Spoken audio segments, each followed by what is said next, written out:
லூக்கா எழுதின சுவிசேஷம் 12ஆம் அதிகாரம். அத்தருணத்திலே அநேகமாயிரம் ஜனங்கள் ஒருவரை ஒருவர் மிதிக்கத்தக்கதாக கூடி வந்திருக்கையில் அவர் முதலாவது தம்முடைய சீஷரை நோக்கி, நீங்கள் மாயமாகிய பரிசேயருடைய புளித்தமாவை குறித்து எச்சரிக்கையாயிருங்கள். வெளியாக்கப்படாத மறைப்பொருளும் இல்லை, அறியப்படாத இரகசியமும் இல்லை. ஆதலால் நீங்கள் இருளிலே பேசினது எதுவோ அது வெளிச்சத்திலே கேட்கப்படும்.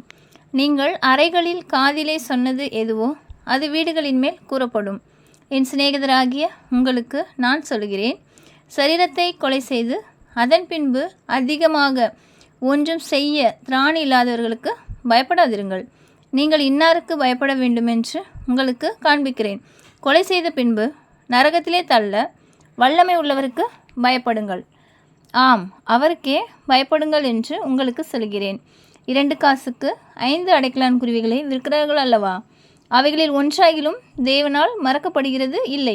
உங்கள் தலையில் உள்ள மயிரெல்லாம் எண்ணப்பட்டிருக்கிறது. ஆகையால் பயப்படாதிருங்கள். அநேகம் அடைக்கலான் குருவிகளை பார்க்கிலும் நீங்கள் விசேஷித்தவர்களாய் இருக்கிறீர்கள். அன்றியும் நான் உங்களுக்கு சொல்கிறேன், மனுஷர் முன்பாக என்னை அறிக்கை பண்ணுகிறவன் எவனோ அவனை மனுஷகுமாரனும் தேவதூதர் முன்பாக அறிக்கை பண்ணுவார். மனுஷர் முன்பாக என்னை மறுதலிக்கிறவன் தேவதூதர் முன்பாக மறுதலிக்கப்படுவான். எவனாகிலும் மனுஷகுமாரனுக்கு விரோதமான விசேஷத்தை சொன்னால் அது அவனுக்கு மன்னிக்கப்படும். பரிசுத்த ஆவிக்கு விரோதமாய் தூஷணம் சொல்கிறவனுக்கோ மன்னிக்கப்படுவது இல்லை. அன்றியும் ஜெப ஆலய தலைவர்களுக்கும் துரைத்தனத்தார்களுக்கும் அதிகாரம் உள்ளவர்களுக்கும் முன்பாக உங்களை கொண்டு போய் விடும்போது எப்படி எண்ணத்தை மாறுத்திரமாக சொல்லுவோம் என்றும் எதை பேசுவோம் என்றும் கவலைப்படாதிருங்கள். நீங்கள் பேச வேண்டியவைகளை பரிசுத்த ஆவியானவர் அந்நேரத்திலே உங்களுக்கு போதிப்பார் என்றார். அப்பொழுது ஜனக்கூட்டத்தில் ஒருவன் அவரை நோக்கி, போதகரே, ஆஸ்தியை பாகம் பிரித்து என் வீதத்தை எனக்கு தரும்படி என் சகோதரனுக்கு கட்டளையிட வேண்டும் என்று கேட்டுக்கொண்டான். அதற்கு அவர், மனுஷனே, என்னை உங்களுக்கு நியாயாதிபதியாகவும் பங்கிடுகிறவனாகவும் வைத்தவன் யார் என்றார். பின்பு அவர் அவர்களை நோக்கி, பொருளாசையை குறித்து எச்சரிக்கையாயிருங்கள். ஏனெனில் ஒருவனுக்கும் எவ்வளவு திரளான ஆஸ்தி இருந்தாலும் அது அவனுக்கு ஜீவன் அல்ல என்றார். அல்லாமலும் ஒரு உவமையை அவர்களுக்கு சொன்னார். ஐஸ்வர்யம் உள்ள ஒருவனுடைய நிலம் நன்றாய் விளைந்தது. அப்பொழுது அவன், நான் என்ன செய்வேன்? என் தானியங்களை சேர்த்து வைக்கிறதற்கு இடமில்லையே. நான் ஒன்று செய்வேன், என் களஞ்சியங்களை இடித்து பெரிதாக கட்டி எனக்கு விளைந்த தானியத்தையும் என் பொருட்களையும் அங்கே சேர்த்து வைத்து, பின்பு ஆத்துமாவே, உனக்காக அநேக வருஷங்களுக்கு அநேகம் பொருள்கள் சேர்த்து வைக்கப்பட்டிருக்கிறது. நீ இளைப்பாரி புசித்து குடித்து பூரிப்பாயிரு என்று என் ஆத்துமாவோடே சொல்லுவேன் என்று தனக்குள்ளே சிந்தித்து சொல்லிக்கொண்டான். தேவனோ அவனை நோக்கி, மதிகேடனே, உன் ஆத்துமா உன்னிடத்தில் இருந்து இந்த ராத்திரியிலே எடுத்துக்கொள்ளப்படும். அப்பொழுது நீ சேகரித்தவைகள் யாருடையதாகும் என்றார். தேவனிடத்தில் ஐஸ்வர்யவானாய் இராமல் தனக்காகவே பொக்கிஷங்களை சேர்த்து வைக்கிறவன் இப்படியே இருக்கிறான் என்றார். பின்னும் அவர் தம்முடைய சீஷரை நோக்கி, இப்படி இருக்கிறபடியினால் எண்ணத்தை உண்போம் என்று உங்கள் ஜீவனத்துக்காகவும் எண்ணத்தை உடுப்போம் என்று உங்கள் சரீரத்துக்காகவும் கவலைப்படாதிருங்கள் என்று உங்களுக்கு சொல்கிறேன். ஆகாரத்தை பார்க்கிலும் ஜீவனும் உடையை பார்க்கிலும் சரீரமும் விசேஷித்தவைகளாய் இருக்கிறது. காகங்களை கவனித்து பாருங்கள், அவைகள் விதைக்கிறதும் இல்லை, அறுக்கிறதும் இல்லை, அவைகளுக்கு பண்டசாலையும் இல்லை, களஞ்சியமும் இல்லை. இல்லாவிட்டாலும் அவைகளையும் தேவன் பிழைப்பூட்டுகிறார். பறவைகளை பார்க்கிலும் நீங்கள் எவ்வளவோ விசேஷித்தவர்களாய் இருக்கிறீர்கள். கவலைப்படுகிறதினால் உங்களில் எவன் தன் சரீர அளவோடு ஒரு முழத்தை கூட்டுவான்? மிகவும் அற்பமான காரியம் முதலாய் உங்களால் செய்யக்கூடாதிருக்க மற்றவைகளுக்காக நீங்கள் கவலைப்படுகிறது என்ன? காட்டு புஷ்பங்கள் எப்படி வளருகிறது என்று கவனித்து பாருங்கள். அவைகள் உழைக்கிறதும் இல்லை, நூற்கிறதும் இல்லை என்றாகிலும் சாலமோன் முதலாய் தன் சர்வ மகிமையிலும் அவைகளில் ஒன்றை போலாகிலும் உடுத்திருந்தது இல்லை என்று உங்களுக்கு சொல்கிறேன். இப்படி இருக்க அற்ப விசுவாசிகளே, இன்றைக்கு காட்டிலிருந்து நாளைக்கு அடுப்பிலே போடப்படுகிற புல்லுக்கு தேவன் இவ்விதமாக உடுத்துவித்தால் உங்களுக்கு உடுத்துவிப்பது அதிக நிச்சயம் அல்லவா? ஆகையால் எண்ணத்தை உண்போம், எண்ணத்தை குடிப்போம் என்று நீங்கள் கேளாமலும் சந்தேகப்படாமலும் இருங்கள். இவைகளையெல்லாம் உலகத்தார் நாடி தேடுகிறார்கள். இவைகள் உங்களுக்கு வேண்டியவைகள் என்று உங்கள் பிதாவானவர் அறிந்திருக்கிறார்.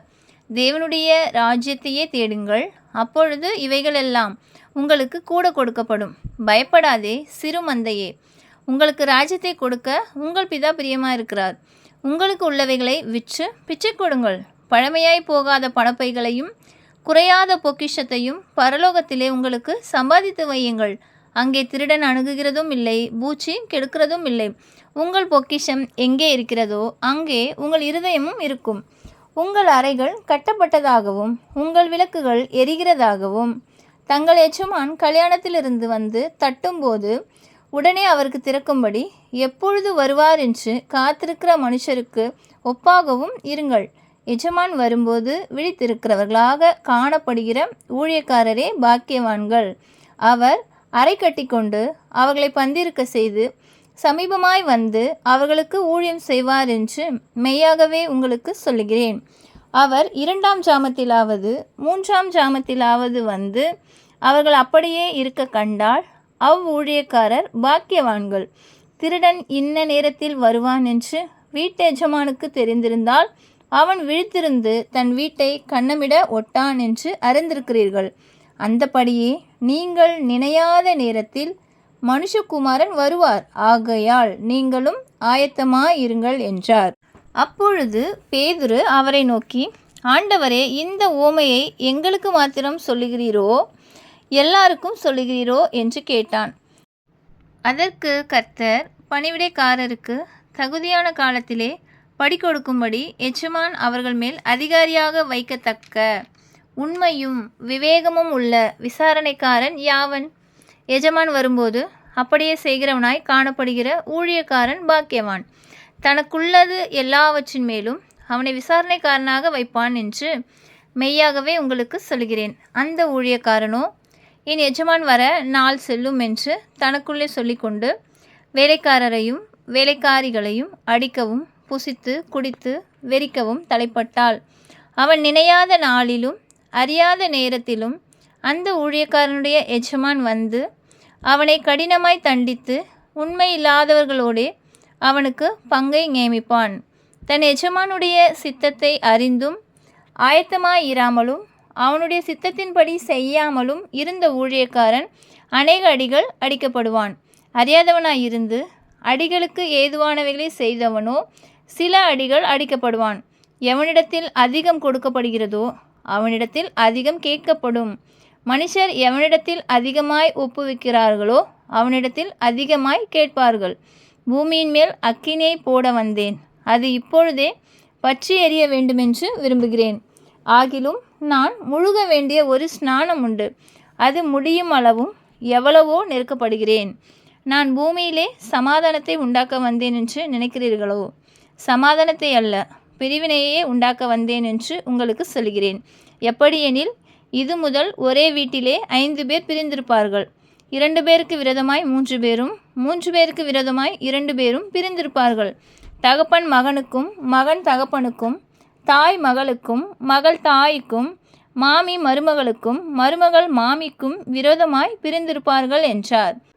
பின்பு அவர் ஜனங்களை நோக்கி, மேற்கே மேகம் எழும்புகிறதை நீங்கள் காணும்போது மழை வருமென்று சொல்கிறீர்கள், அந்தபடியும் ஆகும். தென்றல் அடிக்கிறதை நீங்கள் காணும்போது உஷ்ணம் உண்டாகும் என்று சொல்கிறீர்கள், அந்தபடியும் ஆகும்.